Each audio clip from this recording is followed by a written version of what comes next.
दिव्य स्वरूप में श्री शिव महापुराण यज्ञो वै विष्णु साक्षात नारायण का जो दिव्य स्वरूप है, ऐसा अतिरुद्र महायज्ञ और इस व्यास मंच को जो परम सुशोभित कर रहे हैं पुराण मनीषी आचार्य प्रवर कौशिक जी महाराज, संगीत की सरस रस धारा को प्रवाहित कर रहे परम रस के रसिक गंधर्व स्वरूप संगीत विशारद समस्त बटुक वृंद, जिनका दिव्य मंत्रों का उच्चारण श्रवण करके ये परम धरा दिव्य धन्य हो रही है।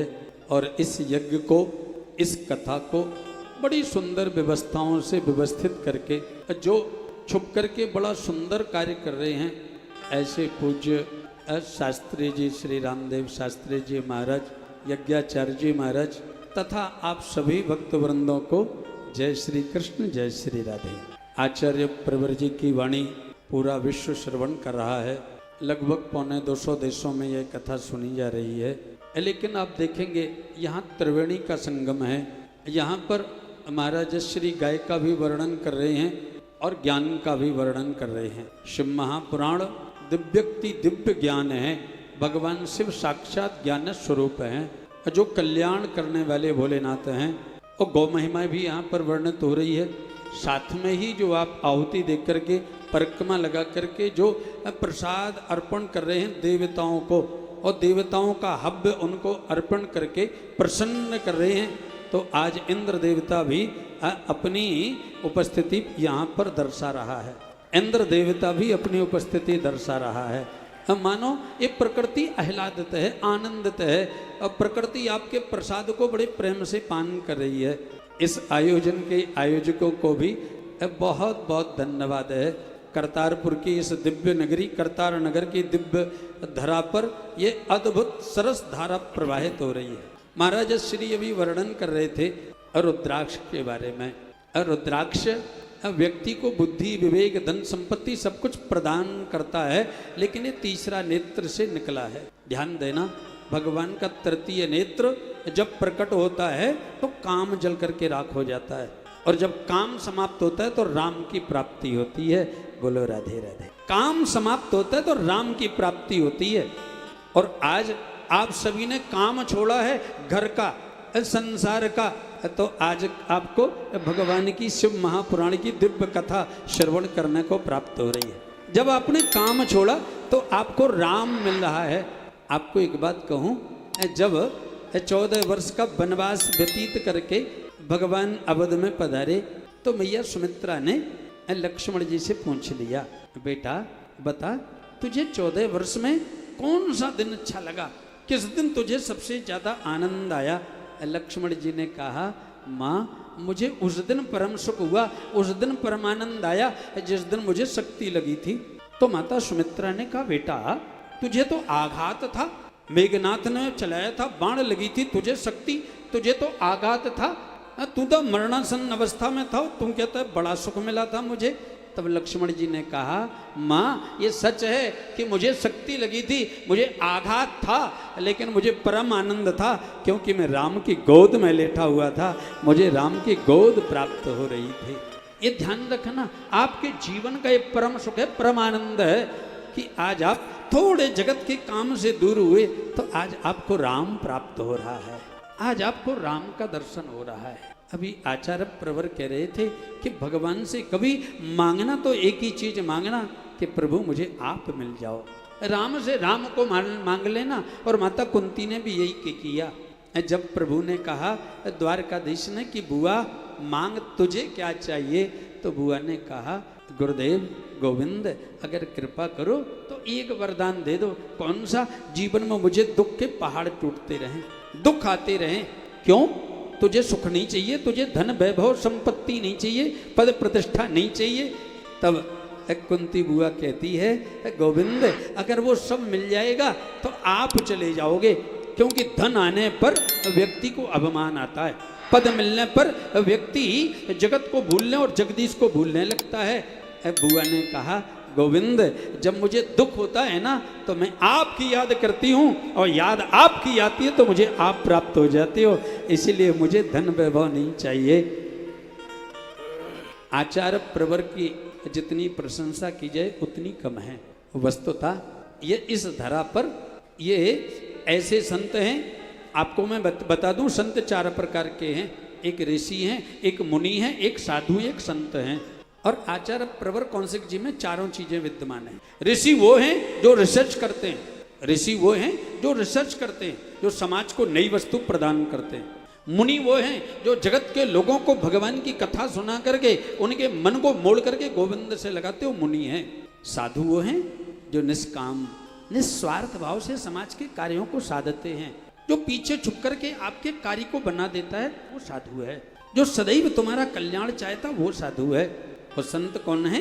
बोले काम्यानाम कर्मणम न्यासम संन्यासम कवयो विदु, जिसकी कामनाओं का न्यास हो गया, जिसकी कामनाओं का अंत हो गया, जगत का वो संत हो गया।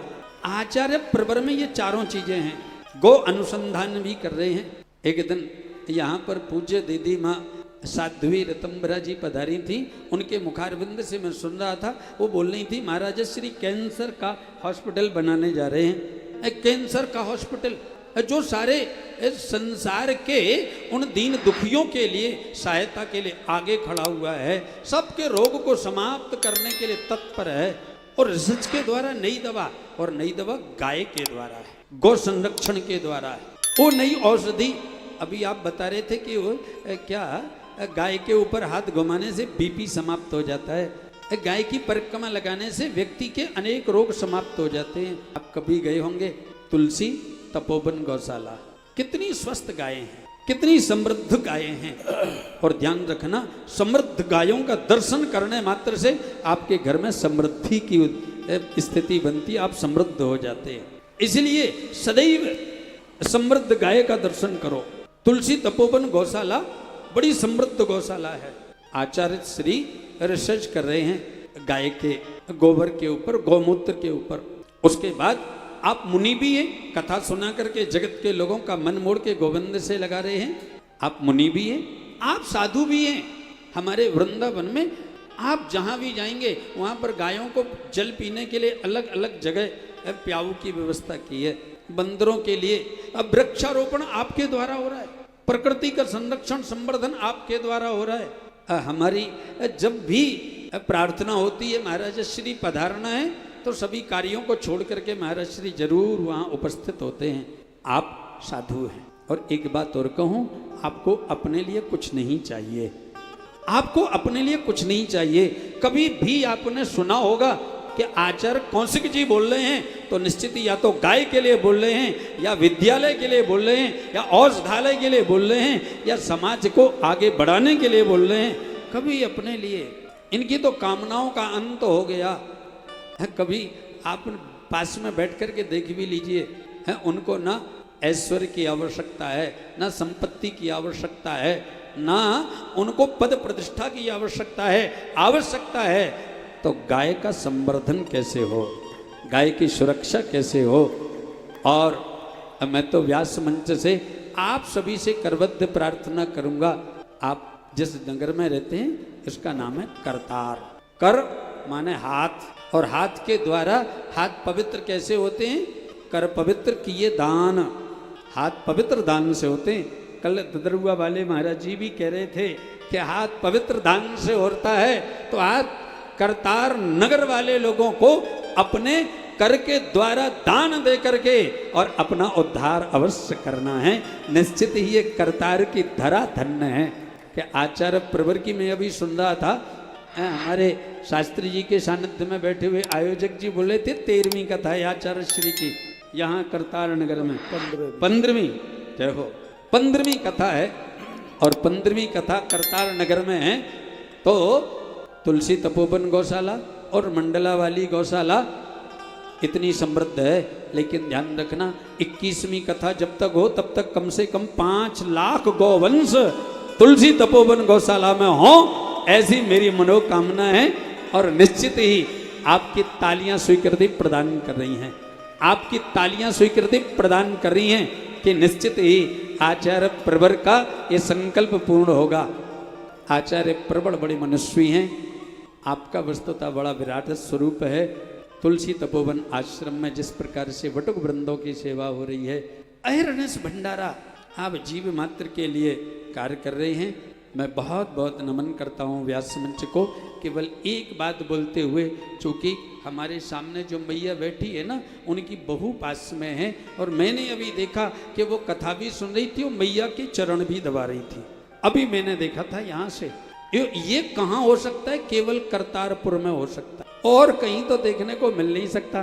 क्यों? क्योंकि सभी जगह बहू की जो सास होती है ना, उनको थोड़ा गलत बोला गया, लेकिन मैंने यहाँ थोड़े में ही देख लिया कि करतार नगर में सास नहीं है, यहाँ तो बहू की जो पति की माँ है वो माँ ही होती है, अपनी बहू को बेटी तुल्य मानती है।